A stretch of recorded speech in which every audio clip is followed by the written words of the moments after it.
जो भी स्रोत है वो सब में समान रूप से बंटवारा हो, इसके लिए आज के समय में उसकी प्रासंगिकता रह गई है कि नहीं रह गई है। तो मैं बेहिचक आप लोगों के बीच में कहना चाहता हूं, आप सभी लोग यहाँ बुद्धिजीवी वर्ग से हैं, मैं कहना चाहता हूं आज की परिस्थिति में जनेश्वर मिश्रा जी के समाजवाद की कल्पना करना भी बहुत कठिन हो गया है। बहुत लंबा संघर्ष वह मांग रहा है और बहुत लंबा संघर्ष करना पड़ेगा। आज जो सरकारें हम चुन करके भेजते हैं, हम इसलिए मैं कह रहा हूं कि आप और हम जनता हैं, हम ही लोगों के वोट से सरकारें बनती है और बिगड़ती हैं। जिन लोगों को हम सरकार बना करके भेजने का काम कर रहे हैं, आज की परिस्थितियां क्या हो रही है, हम अपने हक की आवाज नहीं उठा सकते हैं। तुरंत सरकार के द्वारा लगाया जाता है कि 6 महीने तक प्रदेश में कोई आंदोलन नहीं होगा, देश में कोई आंदोलन नहीं होगा। आप किसकी बात करेंगे? पूरा देश बंद था कोरोना काल के लॉकडाउन में, उस समय भी अभिभावकों से स्कूल के, प्राइवेट स्कूल के बच्चों का फीस वसूला गया। यह फीस क्यों वसूला गया? जब उसकी गहराई में आप जाए।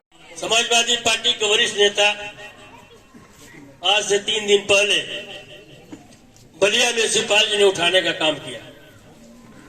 उन्होंने पत्रकारों से कहा, हम सरकार में आएंगे या नहीं आएंगे, हम अब सरकार के लिए काम नहीं करेंगे, हम काम करेंगे देश के नौजवानों के लिए, देश के किसानों के लिए, देश के गरीबों के लिए, देश के शोषितों के लिए। अगर कहीं भी अन्याय होगा तो समाजवादी पार्टी उस अन्याय के खिलाफ खड़ा होने का संकल्प लेकर गए हैं यहाँ से शिवपाल यादव। अगर समाजवादी पार्टी इस काम को शुरू करती है तो निश्चित रूप से जो है देश के और दल भी जो है इसका समर्थन करेंगे, क्योंकि सभी उबे हुए होता। ऐसी कोई भी समस्या देश में पैदा नहीं हुई। तत्कालीन कृषि मंत्री चौधरी चरण सिंह जी जब उत्तर प्रदेश में जमींदारी उन्मूलन किया, जमींदारी खत्म कर दी गई, तमाम काश्तकार लोग अपने जमीन के भूमिधर बन गए, तो नक्सलवाद की समस्या उत्तर प्रदेश में पनप नहीं पाई। लेकिन बिहार के लोगों ने नहीं किया। ये समाजवाद की विचारधारा थी कि जमींदारी उन्मूलन कर दिया जाए। बिहार में नहीं हुआ, बंगाल में नहीं हुआ, और उसी की देन है कि नक्सलवाद पनपा और पूरे देश के लिए सरदर्द बना। एकमात्र समाधान था तो समाजवादी विचारधारा। समानता समता मूलक समाज यदि बन गया होता, समाजवादियों को देश में शासन करने का मौका मिल गया होता। न हमारे नई पीढ़ी में है, न पुराने पीढ़ी में दिखाई दे रहे हैं। सब लोग कहते हैं कि हम डरते नहीं हैं,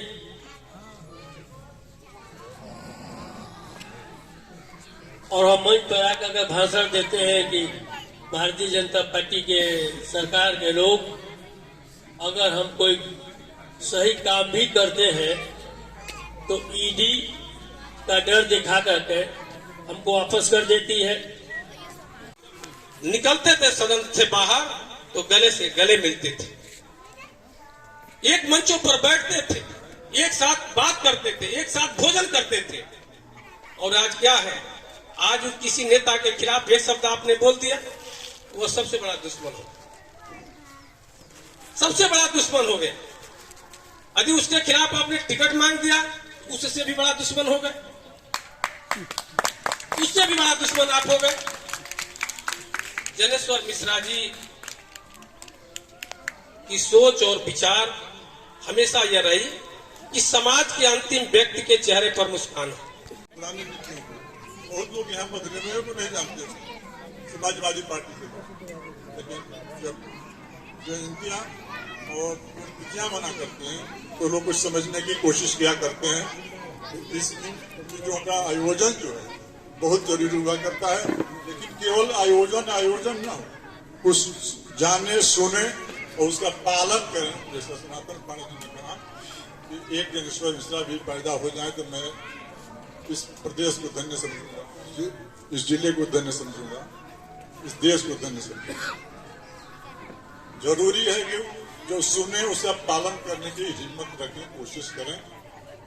इन सबों के साथ मैं आप सबको धन्यवाद देता हूँ। बड़ा दूर दूर से आप लोग आए हैं, सनातन पाने के खैर बहुत दूर से आए हैं।